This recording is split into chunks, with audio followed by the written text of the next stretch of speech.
Oke, kenapa gue botak sekarang ya? Jadi setelah dari video terakhir kemarin yang gue masih kerja di restoran sebagai seorang part time, beberapa hari setelahnya itu gue sibuk training teman-teman. Training di salah satu retail di Indonesia yang mungkin kalian tahu ya. Sebab itu tokonya banyak di jalan. Ya gue lamar sebagai kru tokonya lah. Jadi selama sebulan ya gue training di sana, ada dua hal yang gue pelajarin. Pertama, jiwa berkompetisi. Maksudnya apa? Waktu gue di sana, jujur gue di awal agak minder. Karena apa? Teman-teman yang lain, para peserta training ya kita nyebutnya, peserta training yang lain yang juga ikut bareng gue, itu kelihatan banget kayak anak-anak orang kaya. HP mereka juga HP bagus, barang-barang mereka barang-barang mahal, dan juga mereka kayaknya dari sekolah-sekolah bagus. Tapi gue coba buat gak minder, gue tunjukin jiwa kompetisi gue yakin gue bisa kalahin mereka semua. Dan alhasil apa? Ya gue bisa berhasil dari beberapa orang yang gagal gitu kan. Terus yang kedua, gue belajar soal emosi. Di hari terakhir kelulusan itu ada seorang peserta yang gagal karena cuma salah paham. Dia nggak sengaja, ini yang gagal ini cowok ya. Dia nggak sengaja nyenggol kaki seorang cewek, dan bukannya minta maaf, dia malah ikut-ikutan marah di saat si cewek ini juga marah. Padahal itu hari kelulusannya. Jadi dia didiskualifikasi cuma karena satu hal di hari kelulusannya. Jadi ya kita benar-benar harus, emosi tuh perlu jaga. Kita harus ingat tujuan kita ke depannya itu buat apa. Dalam artian apa? Bisa kita fokus pada suatu hal, kita jangan terlalu emosional teman-teman. Kita hanya fokus buat dapetin tujuan kita. Dan yang terakhir tuh mungkin soal akhlak ya.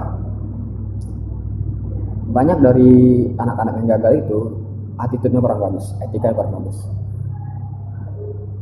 Kita dalam berhadapan dengan orang-orang yang levelnya udah dari kita, udah beda kelas di atas kita harus tahu adab ya.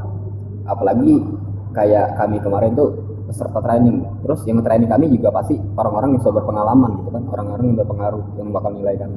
Terus adab mereka nggak bagus, ya sudah. Jadi kalian juga harus gitu. Kalau kalian butuh sama seseorang, butuh dengan suatu tempat, tunjukin etika dan adab yang bagus. Kecuali kalian yang paling tinggi di suatu tempat itu, posisi kalian ya terserah kalian mau di mana, nggak ada yang melarang.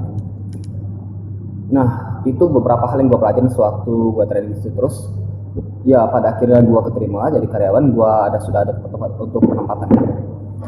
Di hari-hari minggu-minggu awal itu gue tuh jalan kaki ya selama kerja itu kalau gue jalannya cepet ngebut itu sekitar 40 menitan dari rumah. Terus juga gue nggak jarang makan ibaratnya, karena ya kemarin kan abis nganggur ya, gue nggak ada pegangan lagi. Alhasil supervisor gue tuh kayak ngeliat gue tuh kasihan mungkin ya, terus ngasih gue uang pinjaman buat bertahan selama sebulan sampai gajian. Dan sebagian dari uang itu gue beliin sepeda teman-teman. Ya gue nggak masalah kalau cuman masalah kendaraannya, yang penting nyampe aja. Sepeda juga kan satu hemat, perawatannya simpel.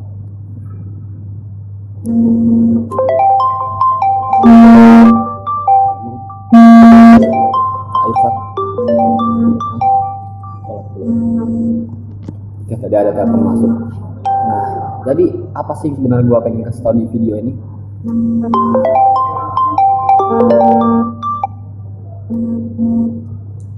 Yang jelas gue pengen kasih tahu untuk fokus pada tujuan, gunakan adab, dan jangan emosional. Kita harus tahu tujuan kita harus ingat kita mau ngapain. Jiwa berkompetisi, attitude yang baik, serta adab, dan fokus. Gue bakal share kelanjutannya teman-teman, karena ya mungkin progresnya dari video kemarin adalah gue udah ada pekerjaan, gue udah ada kendaraan ya. Sebelumnya kan nggak ada kan dua hal itu. Dan mungkin next time gue bakal bayar utang. Barusan juga utangnya nambah karena gue dipinjemin sama supervisor gue. Oke? See you.